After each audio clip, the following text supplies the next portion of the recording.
नाशिक शहरासह जिल्ह्याचा पारा दिवसेंदिवस वाढत चाललेला आहे।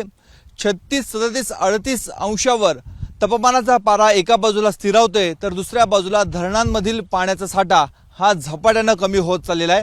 नाशिक जिल्ह्यातील 23 धरण प्रकल्पामधला आजचा उपयुक्त पाणीसाठा हा केवळ 29% येऊन ठेपलेला आहे आणि ऑगस्ट महिन्यापर्यंत ह्या पाण्याचा साठा पुरवण्याचं आव्हान प्रशासनासमोर आहे। कारण यंदा जर पाऊस लांबला तर भीषण पाणी टंचाईच्या समस्येला सामोरं जावं लागू शकतं। त्यामुळे प्रशासनाची तारेवरची कसरत सुरू आहे।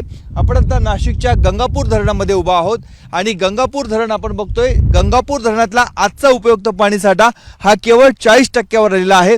नाशिक शहरासह अहिल्यानगर, मराठवाडा या जिल्ह्यांना देखील इथल्या भागाला देखील गंगापूर धरणामधनं पाण्याचा पुरवठा हा केला जात असतो। मात्र धरणाचे जे गेट आहेत त्या गेटच्या परिसरामध्ये देखील आता अत्यल्प अशा स्वरूपाचं पाणी आपल्या नजरेस पडतंय। त्यामुळे इथून पुढचा काळ किती काटकसरीने पाणी वापरावं लागणार आहे याचंच हे उदाहरण आहे।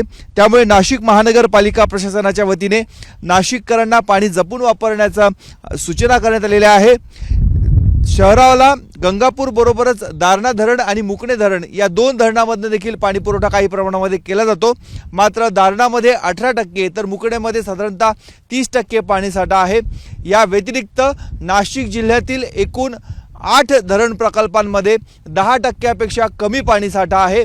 त्यामुळे शहराबरोबरच ग्रामीण भागाला देखील मोठ्या प्रमाणामध्ये भविष्यात पाणी टंचाईच्या समस्येला सामोरं जावं लागण्याची शक्यता आहे। त्यामुळे नागरिकांनी पाणी जपून वापरा, काटकसरीने वापरा अशा स्वरूपाच्या सूचना करण्यात आल्या आहेत। कॅमेरामन मंगेश सोनवणेसह मुकुल कुलकर्णी, एबीपी माझा, गंगापूर धरण।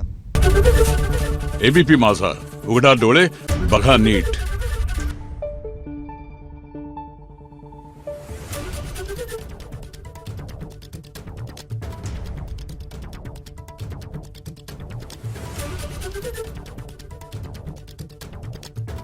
Thank you.